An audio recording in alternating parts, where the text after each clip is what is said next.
Motherfucking mini episode. Mini episode. Motherfucking mini episode. Now, son, man to man, we both know the game, and you know all about heartache and pain. This is my goddaughter, and I'm just trying to protect her heart. You may have been a moon to her, but to me, she's the star. Okay. Welcome, little mamas, Gentiles alike, to another phenomenal episode of My Momma Told Me. The podcast where we dive deep into the pockets of black conspiracy theories. And we finally work to prove the conspiracy theories of you, the listeners. It's a motherfucking mini episode. Motherfucking mini episode, and gorgeous singing, by the way. I don't want that to go unrecognized. I had to let it be done. I mean, that's a big Chicago hit, right? You guys love that song? Well, I think nobody's allowed to love that song anymore publicly, but certainly. Well, listen, that's a Kelly Price song. Okay, that's an interpretation. Yeah. What do you mean? It is a Kelly Price song. It's technically a Kelly Price song. You're right. He says 7 words in the song. It's a Kelly Price, Ronald Isley song. Fair enough. Come on, let's not let that filthy man taint Kelly Price's beautiful legacy. Yeah, no, I don't think it's fair that R. Kelly gets to ruin music across the board. And I think we're going to, and maybe this is worth talking about now, we're going to be forced into the same conversation shortly with Diddy. Puffy's shit is going to become complicated in a similar way, I imagine.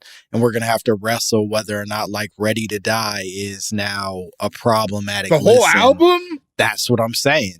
I'm still playing I Need a Girl, and I'm still playing More Money, More Problems. And listen, you can take the rest of the catalog from me. I won't ever listen to Victory again. But come on. I think I need Bad Boys for Life as well. That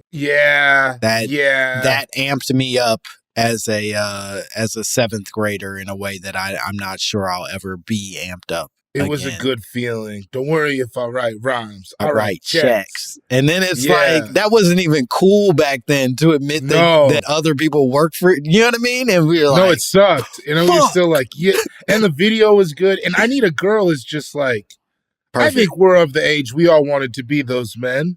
Mm-hmm. Absolutely. Who didn't want to be Loon? Yeah, absolutely. Who else was on the Mario Winans? You goddamn right I wanted to be Mario Winans. There was a minute where he really could have done it. I don't know what happened, but man, Mario Winans had a shot. Yeah, he was in that Bad Boy camp, and Bad Boy was thriving in a way that nobody had thrived in a minute. Yeah, he could have made something of himself. You remember that Why Would You Want to Break Up song? Mm-hmm. I do. That was so with Gucci Mane? Yeah, I do remember this that. One, that's 15, one coming. Yeah, I hope he's doing okay, man. Not Gucci, he's clearly amazing. Yeah, Gucci's fine. And Mario Winans, hey, you pump good gas, my man. And come on, man. Come on. I think he made money at a time where, like, he for sure bought a house off all that. I think so. And I believe he is, in fact, heir of the actual Winans dynasty, yeah. Yeah, so I don't think that he's going to be without. I think he just may not, it may not all come from his contributions at all times. Are BB and CeCe his aunts? Well, I think CeCe is. BB, I'm assuming uncle, dad, I don't know. Okay, whatever. Yeah. Do you remember Winans Phase 2? No, I don't even know what that is. So, thank God. So there was, and I want to say this before I even tell you about it, but they meant the fucking world to me.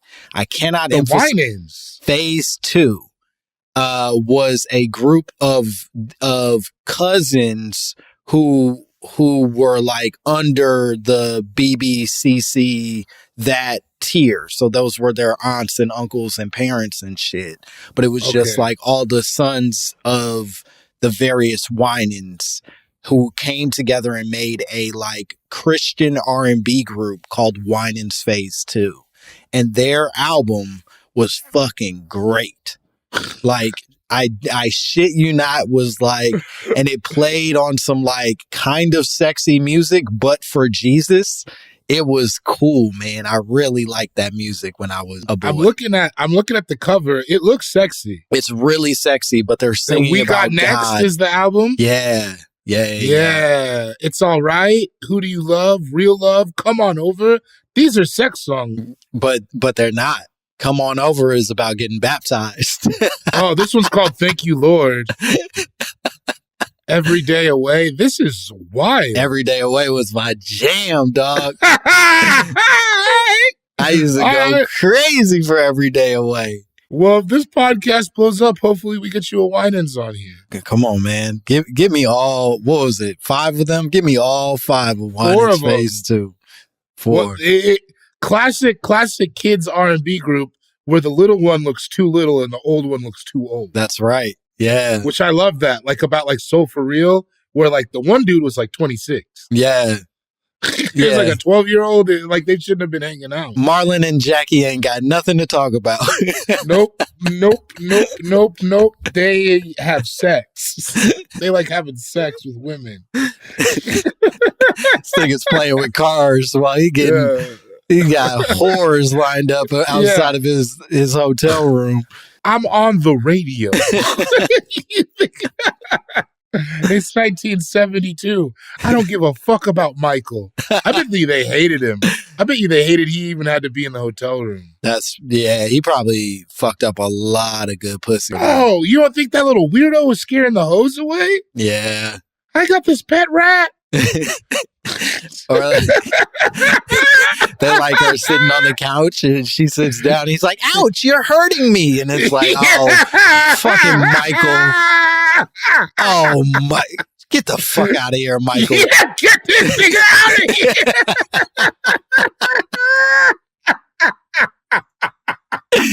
When your elbow hit my elbow, it hurt.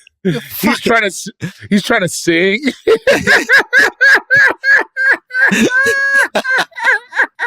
Shut the fuck up! And that's the thing. He's so good at singing. They're gonna watch the girls. It's a free Michael Jackson concert. Of course, they want to hear it. But you're not gonna like get horny afterwards. You're just like, damn, I'll watch Michael Jackson sing. I don't really want to fuck Tito anymore. Yeah, because he's singing the fucking song from the Ben soundtrack, the fucking rat movie.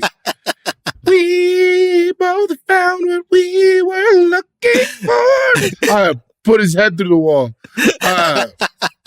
They were probably bad Big Brothers because, like, that's like at that age, and then you got.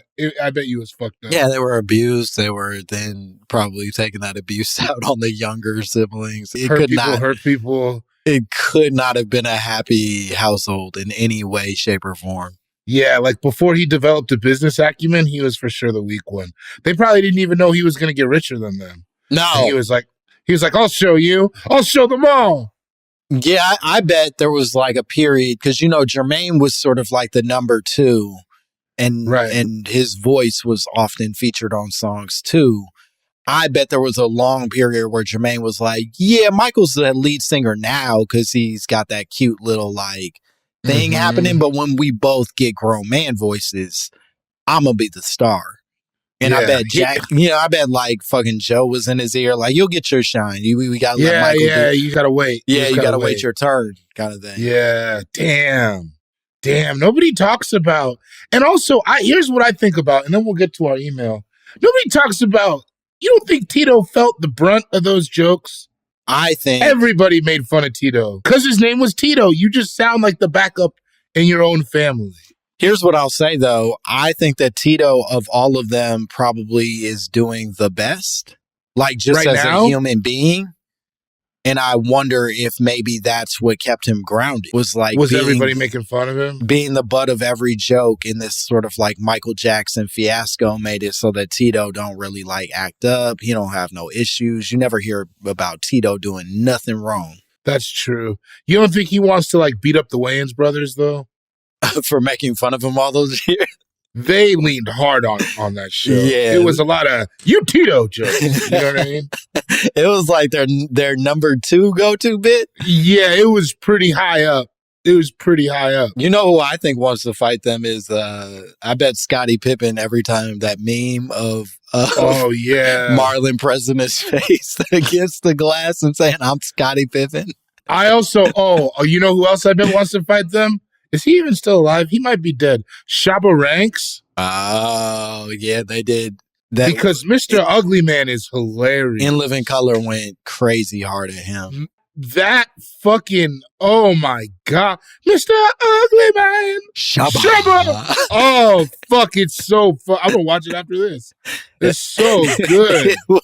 It's not even clever. It's not at all. It's not at all. Even the verses is like, my face so dark, it make me look ugly. And then like,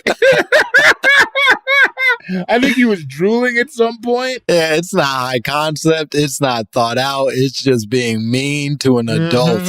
And I'd be lying if I said I didn't like it as much as the original. It might have been my favorite In Living Color sketch when I was a kid. Dude, it's top. It's up there. Because Fire Marshal Bill really scared me. Yeah, he made me uncomfortable, and Homie did too, if I'm being honest with you. There was like a period where Homie was funny to me, and then there was a period where I was like, oh man, he's like kind of bad to kids. He's like mean. I don't think he would like me. I don't like that.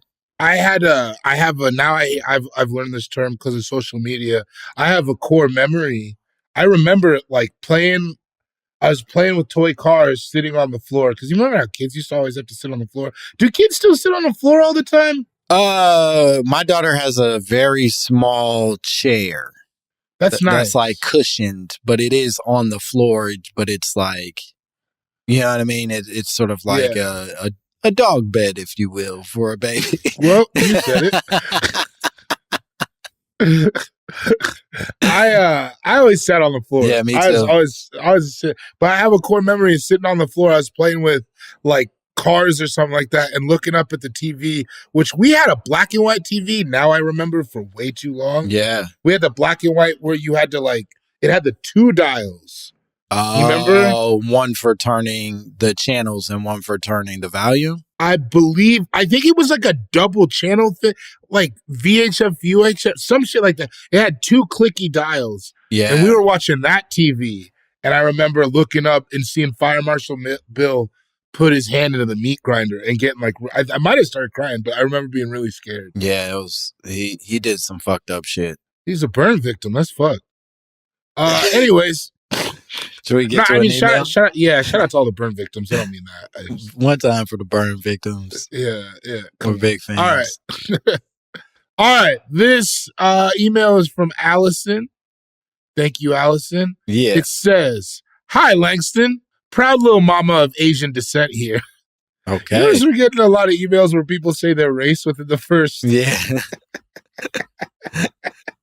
Which I guess it's fair. We kind of like called them out to be like, hey, some of y'all sound like you ain't what your conversation is about. So yeah, they're just like, hey, before you fuck with me, just know I'm Asian off top anyway. And we're fans of Asians here. We're fans of Asians. Acknowledge David next time, but yeah, for sure. No, he said hi. She said hi. She said David first. Oh, I thought she said hi, David. Hi, Langston. I didn't hear the David part. Damn. Yeah, I ignored. I think that's a bit of a tell.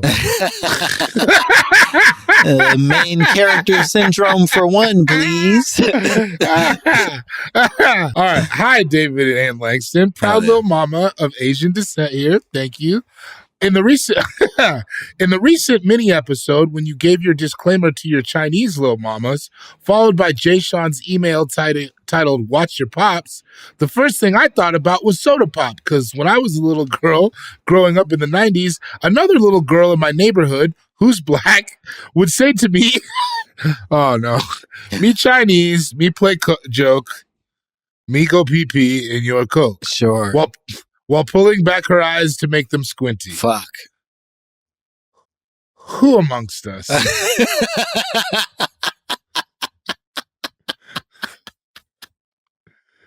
Go ahead, finish your thought. I'm just saying, we're kids and shit rhymed. You know what I'm saying? I didn't know where the origins of Chinese pee in a Coke even came from, I don't think.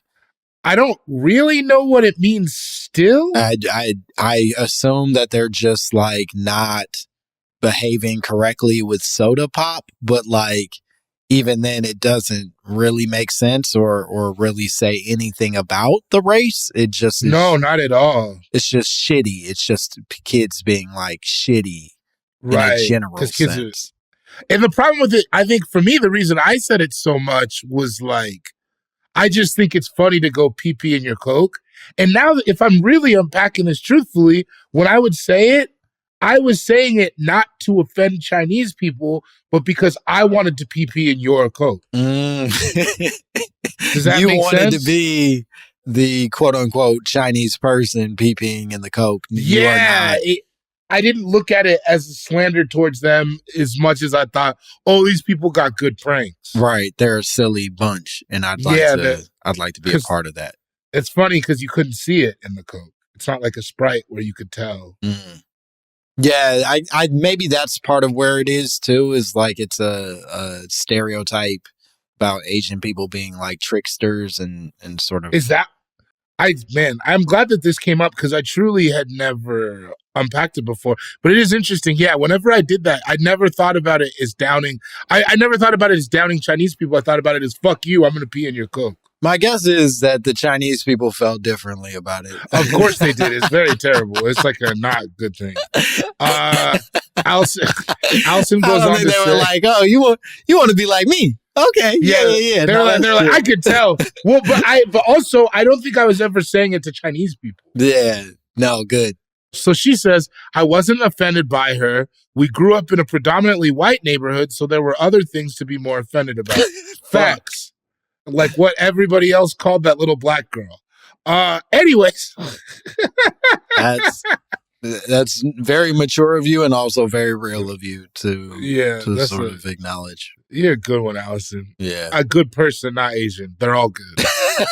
Or bad. They contain layers. Multitudes is really what you are. You are multitudes. You are multitudes. Anyways, my mama told me that the darker the skin, the easier they are to deal with in business. Whoa. That's a left turn, Allison. I'm in. My mom, a foreign-born Taiwanese woman who owned a business here in the U.S., would complain about her white clients being the most difficult to deal with, while her black clients were the easiest to deal with. Her favorite clients were black people and Filipino people. Same. Despite this, she was still pretty racist against black people. Multitudes. She didn't like me playing with black kids in my neighborhood growing up, would clutch her purse around black people, etc. Not sure how much research you can do around this, but here you go. And then there's a P.S. I saw David's show in Seattle earlier this year. Towards the end of your set, you talked about how white women doing witchcraft is bullshit, and I LOL'd real hard. When the set ended and the lights came up, I stood up to leave and turn around, and there was this super angry-looking white woman still sitting with her arms crossed and a face, and I laughed inside my head at her. You offended some crystal healing bitch. LOL, love the show. Thanks, A. Damn. Delightful email all around. Also, yes, my favorite part about that joke. I love it because you see him, it's like towards the end of the set too, and you see him turn off and not come back. It's like amazing. Oh, where they just can't keep having fun because they don't like it anymore because I said that their little magic is stupid. It really cut to the core of them in a way that it hurts them bad. Yeah. You don't get to be a white lady and a witch. Sorry, stupid idiot.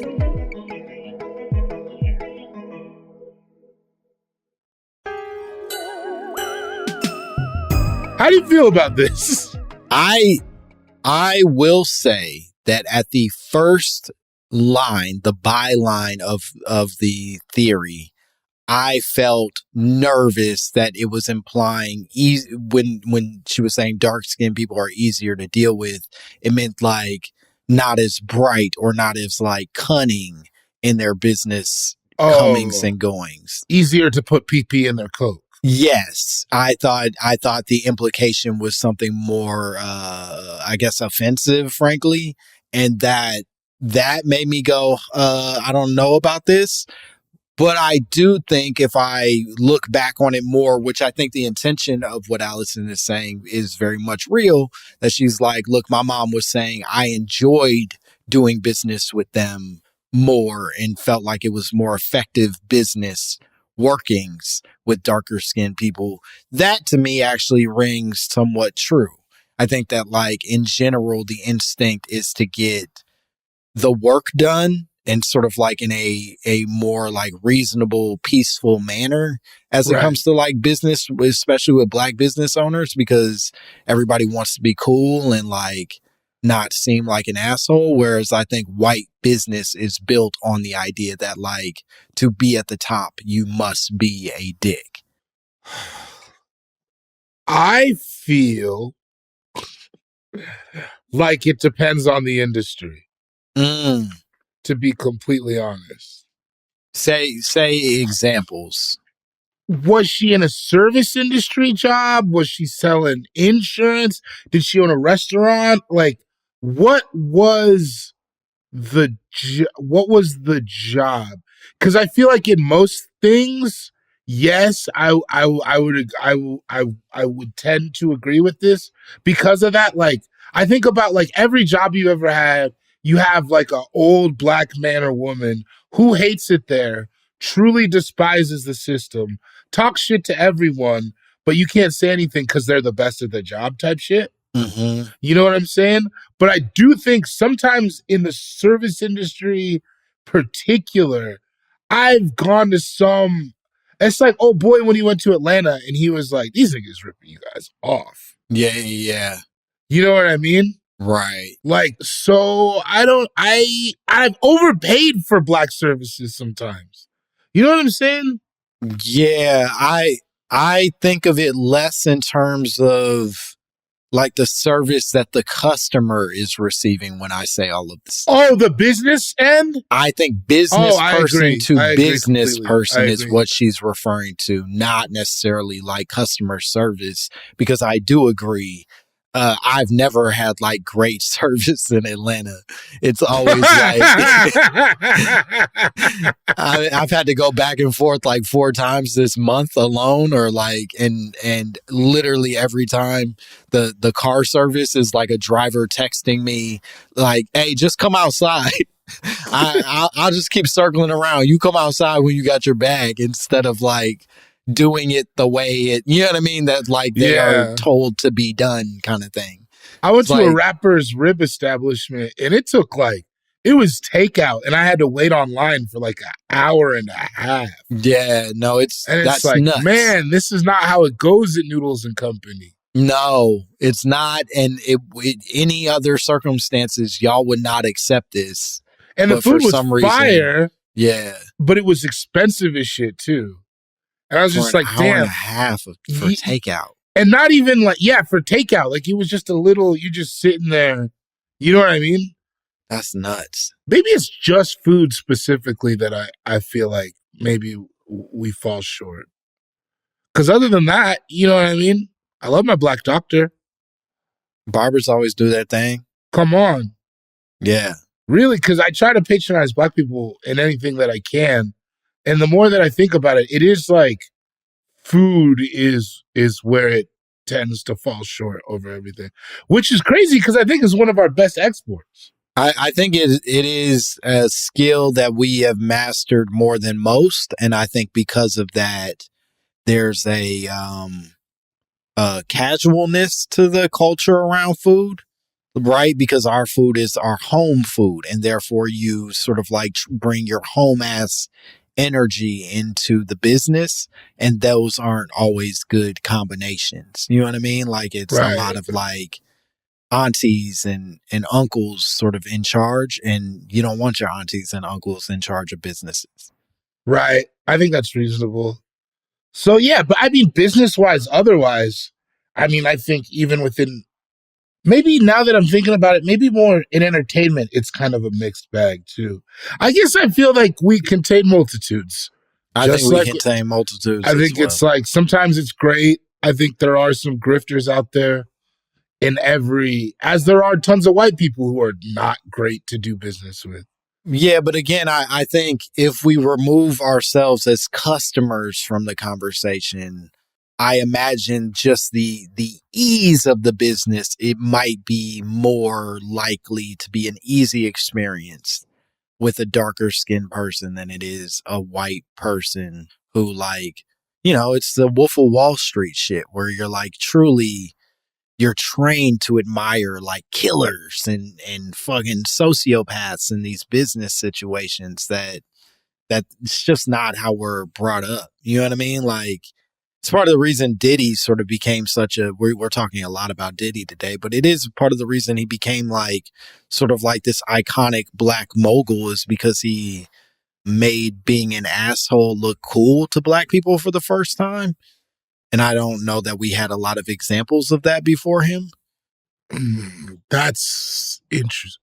Like, we didn't know Russell Simmons was a piece of shit when he was at his height. I feel like maybe not just Diddy. I feel like the hip hop mogul in general. I think before that, to be successful in black business, you did have to have a level of I'm doing this for the community. Yeah, even Berry Gordy, right? Like we thought he was not. We knew stuff about him, but we thought his main goal was still the uplifting of the people around him. Like there was sort of like this civil rights tint on top of everything that he was doing. Right. It wasn't just like fuck you, I get money. Yeah, and the hip hop mogul truly was just like, fuck you, I get money. There is no other part of this. Right. And that's not, and I don't think that's blanket statement to all hip hop moguls or anything like that. But I do think the general tone and what it meant to run a black business had changed. Yes. Yeah, I'd agree with that. And I think that was kind of the advent of that was like the Bad Boy Records, Death Row type era. But on the flip, the Koch brothers have always been that. Right. You know what I mean? Exactly. Like, exactly. Ford was built on that premise of fuck you, I get money. They have their proprieties where they pretend like that's not the case, but it very much is built into the systems that they've laid in front of us. And so I imagine when you're dealing with a white business owner, there is sort of a fuck you, I get money ass approach to every conversation, whereas black people are a little more like, hey, I'm just trying to keep my sweet business afloat ass energy. I guess because sometimes when dealing with white people in general, they don't seem to be community based in the same way. They don't have to be. Right. Which is, I mean, to me, it always rings sad. Like, damn, it's just you. Yeah. You think they're sad about it?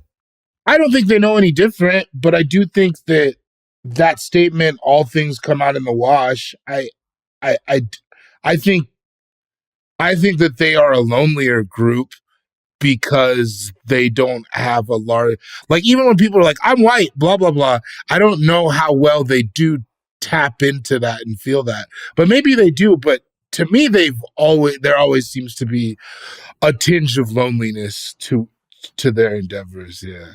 But I don't know. I really don't. Man, I don't know what the fuck they think. That's not what this podcast is about, brother. Surely not. Well, Allison, I hope that this answers your question. I'm not sure that we are the best people to be answering this question, as neither of us really runs a business, especially not a successful one, Allison. I mean, we have loan outs, right? You own a corporation. Yeah, we both are corporations, I guess, but that means nothing other than just figuring out ways around tax. Yeah, I think problems. It's truly a scam. Oh, we're being scammed. We get paid in large lump sums that then whoa, relax. No, we get paid in briefcases full of cash. All right, that get cut in half, and then cut in another 25 because of people who are employed and we're not always sure what they're doing. And so, it becomes complicated for us to just pay taxes the same way that other people pay taxes. I just want a refund. I want to feel that in February again. That used to be the best time of year for me. February? When the tax check came in? Come on. Yeah. Remember how good that felt? Yeah. I've always, and this is probably the wrong instinct, I've always not looked at the number that's coming, just so I could be like surprised by the number. Like, so I could. Oh, like when you did TurboTax, you didn't look? I didn't want to like dig too deep into the specifics because I wanted to let the check be like, you're welcome. Yay. Oh, I needed to know exactly how many pairs of shoes I could have in my East Bay shopping cart online. Sure. Or wherever I was buying shoes. I had a fake Jordans period, or in the early aughts that was not great. I was on it early, though. I was buying them from China before most people were doing that. And shout out to East Bay. R.I.P. East Bay. Yeah, man. You served me fucking well.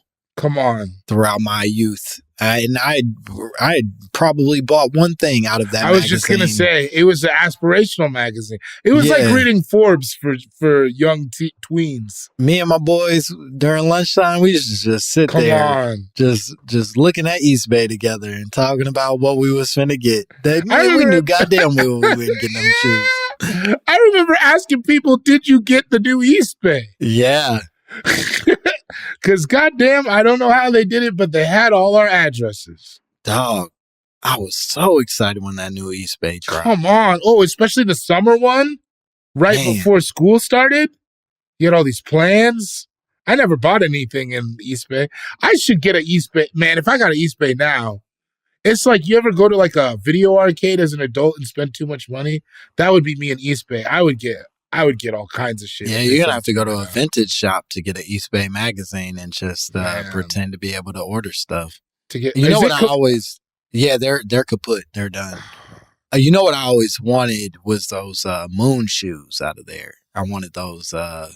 You remember the shoes? Oh, the plyometric shoes? Yeah, that had the big circle at the front of them, and they were going to help you jump higher because you walked on your tiptoes. Yeah, I do remember those. They looked crazy. And there was no heel, so you had to stay on the toe, right? You had to stay on your tiptoes, and I wanted those. Yeah. Obviously, I wanted J's. I wanted the Tim Hardaways. I wanted the Gary Paytons. There were a bunch of shoes that came in that magazine that I remember distinctly, but those fucking shoes, I was like, that might be the difference maker. I'm gonna dunk by 11th grade or whatever I thought. That's how I felt about all their accessories. I was like, okay, if this season I can get the cold gear with these cleats with my name on them, the cold weather Nike gloves, you know what I mean? If I could get all this, the spats, if I could get all this shit, there's no way I don't go at least D2. It's wild. Didn't work that way. But, shout out to the East Bay family. I hope you guys are doing well. Yeah, we're thinking about you. Yeah. Always. Odd tones to this episode. It really went a lot of places. Yeah, it took a lot of turns. We started with light nostalgic racism about the Chinese and found our way to the East Bay catalog. And who knows where we'll go next week. It's truly chaotic, I think, every single time, and I love it. Yeah, tune in and subscribe. I'm losing steam at the end here. I feel like when we go, it's like busting a nut when we get too serious. I need like a recovery time. I got you. Yeah, I'm asking too much of you to go rounds. Yeah, don't touch me for a minute. I'll be back. 5 minutes. Don't touch me. Do you want to tell the people while you're coming yourself? Do you want to tell the people where they can find you and what cool shit you have going on? Cool Guy Jokes 87 on Instagram. Hey y'all, if you live in the Denver area, I'm putting up my own money and recording a special for myself. May 18th. The link will be in my Instagram, and I'll announce it soon. but it's a tiny, tiny, teeny room. So get tickets. I would love to have as many little mamas in there as possible. But I mean, total, it's only going to be like 200 tickets over 3 shows. So I really need you to buy tickets as soon as that link comes up. Watch Royal Crackers on Instagram. Buy our merch. That's cool. Buy our merch. Buy the merch. You got to buy the merch. And yeah, come see us May 5th at the Comedy Store. We're doing a live show, 7 p.m. It's going to be amazing. A real great time. If you live in Los Angeles or the greater Los Angeles area, bring your ass. And if you live elsewhere and you want to make that trip, hey, that's on you, baby boo. Come on. Low tickets, though, so get them. Yeah, we're like coming down to the back half of them tickets, and they're moving quickly, so please buy your tickets. And as always, if you want to send us your own drops, your own conspiracy theories, if you want to tell us the origins of PP and the Coke, send it all to mymommapod@gmail.com. We would love to hear from you. Like, subscribe, do whatever bullshit the algorithm asks you to do. We love it. We need it. Bye, bitch. Motherfucking mini episode. Mini episode. Motherfucking mini episode. Motherfucking mini episode. Mini episode. Motherfucking mini episode.